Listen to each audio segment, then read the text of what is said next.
Nah, oke, assalamualaikum warahmatullahi wabarakatuh. Balik lagi bersama Bonsai Deso. Gimana sahabat kabarnya hari ini? Semoga sahabat dalam keadaan sehat walafiat ya, dan dilancarkan semua rezekinya, amin.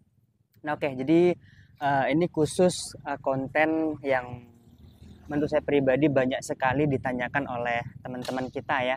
Jadi banyak sekali teman-teman yang eh, menanyakan seperti ini, Mas, kenapa bahan dongkelan anting putri saya itu sering busuk akar, dan coba cara penanganannya itu seperti apa, Mas? Oke, jadi di video kali ini akan coba kita sharingkan ya teman-teman, dan akan kita coba updatekan juga sekalian sebuah bahan bonsai anting putri yang sudah kita program kurang lebih sekitar 1,5 tahunan ya teman-teman. Dari betul-betul tumbul itu nanti ada fotonya ya, atau ada videonya nanti. Untuk videonya nanti seperti ini ya. Nah, untuk awal mulanya bahan ini seperti itu ya teman-teman. Dan sekarang alhamdulillah sudah cukup lumayan terkonsep dengan harapan kita ini ya, kalau nggak mame ya small ya, untuk lingkarnya ini besar ya teman-teman. Kemungkinan besar mame sih menurut saya pribadi, karena cukup lumayan bugil sekali ya. Oke, seperti apa untuk bahannya, dan kita akan nanti jelaskan sambil kita eh, cek-cek ya untuk perkembangannya seperti apa untuk bahan ini ya teman-teman. Sekalian kita jawab pertanyaan-pertanyaan yang sudah masuk seperti yang tadi ya, bahan-bahan dongkelan tadi ya. Oke, seperti biasa sebelum lanjut ya, saya minta pajaknya dulu, di like dulu, karena kenapa? Satu like dari sahabat itu sangat berarti dan sangat berharga bagi saya. Kita langsung lihat dulu ya teman-teman. Oke, ini kita cek dulu untuk perakarannya ya, karena seperti biasa ya teman-teman, kalau masih di program ya memang masih saya tutup ya. Ini untuk akarnya dia natural keliling sempurna ya, Sumatera Selatan ya. Nah, oke. Dan kebetulan juga untuk bahan ini salah satu yang pengen saya jadikan maskot ya sebenarnya teman-teman. Cuman ini sudah dimiliki orang ya teman-teman, sahabat kita ini, langganan kita dari dulu ya, Mas Dian. Ini pohonnya seperti ini dengan lingkar batang cukup lumayan besar dan bugel ya. Untuk tingginya paling sekitar masih sekitar 10 cm ya. Kita akan coba nanti bisa kita wiring, dan kita bisa rapikan dulu ya untuk tunas-tunas yang tidak kita perlukan seperti ini ya teman-teman. Tunas-tunas yang mengganggu. Untuk cabang pertama kemarin itu kita potong agak sedikit panjang ya. Mungkin teman-teman yang sudah melihat pasti masih ingat ya, masih agak panjang. Sekarang sudah kita apa ya, sudah kita pendekkan lagi ya, karena memang ruasnya masih terlalu panjang ya teman-teman bagi kita ya. Ini kemarin juga kita potong, ini sekarang sudah pas, dan titik tumbuhnya juga sudah pas sekali ya. Ada banyak sekali titik tumbuhnya. Ini kita pilih salah satu saja, jadi kita sisakan satu ya teman-teman.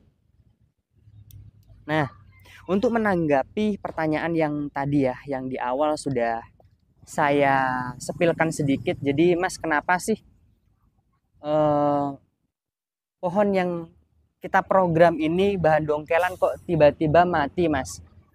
Tidak hanya teman-teman ya, jadi saya pun juga seperti itu ya teman-teman. Saya dulu sangat sering sekali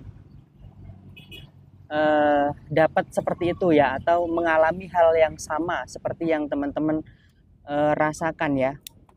Jadi salah satu faktornya itu biasanya, kalau dulu saya paling awam itu karena ngasih pupuknya terlalu apa ya, terlalu kecepatan ya.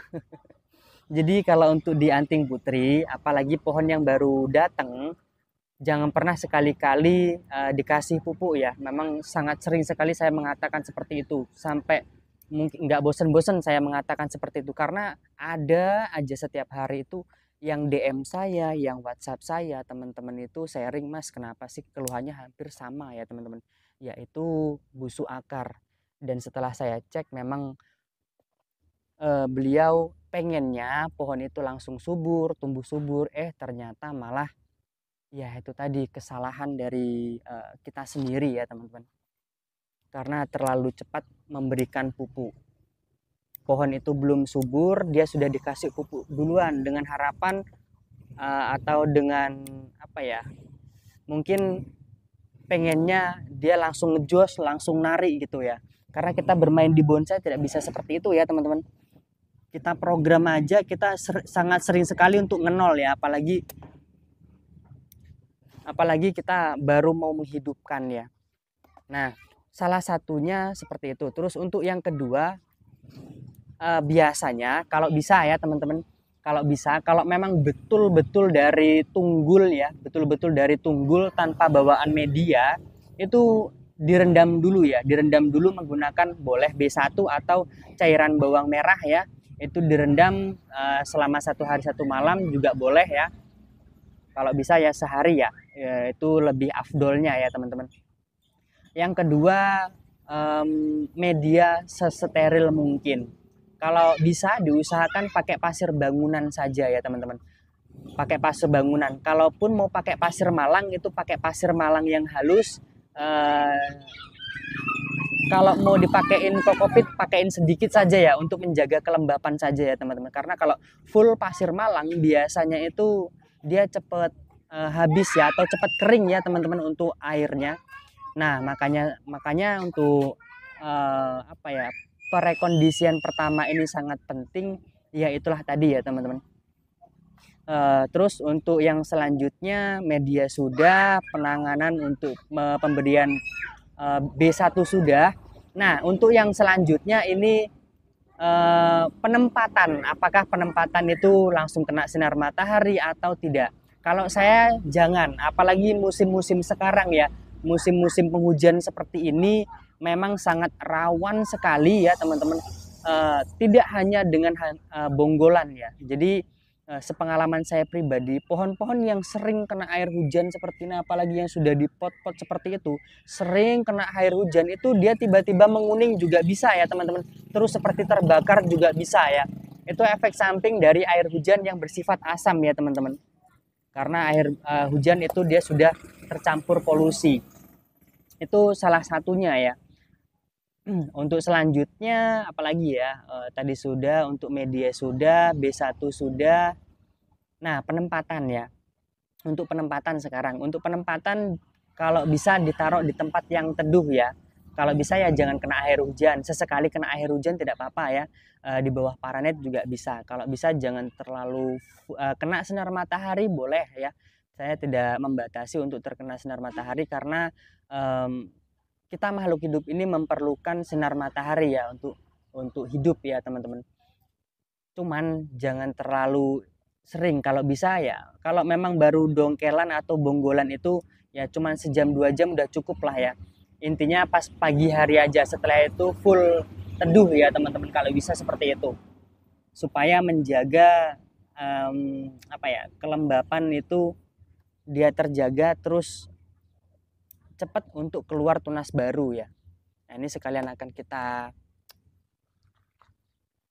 sedikit wiring ya teman-teman untuk yang di sebelah sini, yang di belakang ini, karena ini sudah cukup dewasa ya, atau sudah cukup untuk bisa di wiring, maksudnya seperti itu.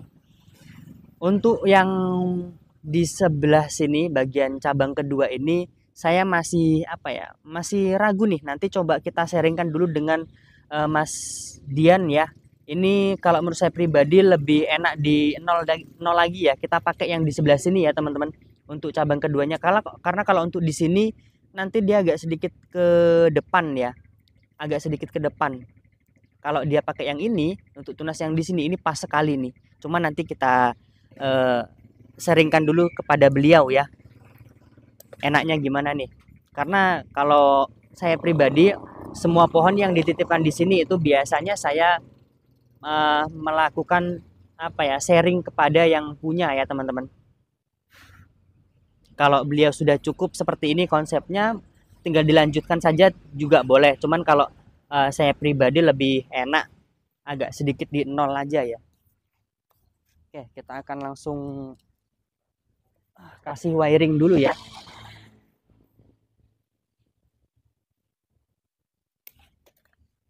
Untuk di bagian ini ya teman-teman. Nah, di bagian belakang ini kita kasih wiring dulu. Oke, jadi seperti itu ya. Nah, untuk pemberian pupuk setelah hasil dari dongkelan itu kapan sih, Mas? Itu kan sering sekali ya teman-teman menanyakan seperti itu. Jawaban saya simpel ya. Yang pasti dipastikan dulu akar serabut sudah jalan. Mau berapa bulannya itu tidak bisa jadi patokan karena biasanya per pohon itu dia berbeda-beda ya. Untuk kecepatan tumbuhnya, terus kesuburan pohonnya itu dia berbeda-beda. Makanya tidak bisa dipatok sama ratakan ya.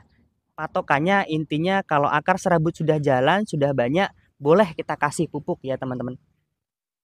Kalau saya sih seperti itu. Kalau untuk estimasinya sih biasanya ya 2-3 bulan itu biasanya akar serabut sudah mulai jalan semua ya teman-teman.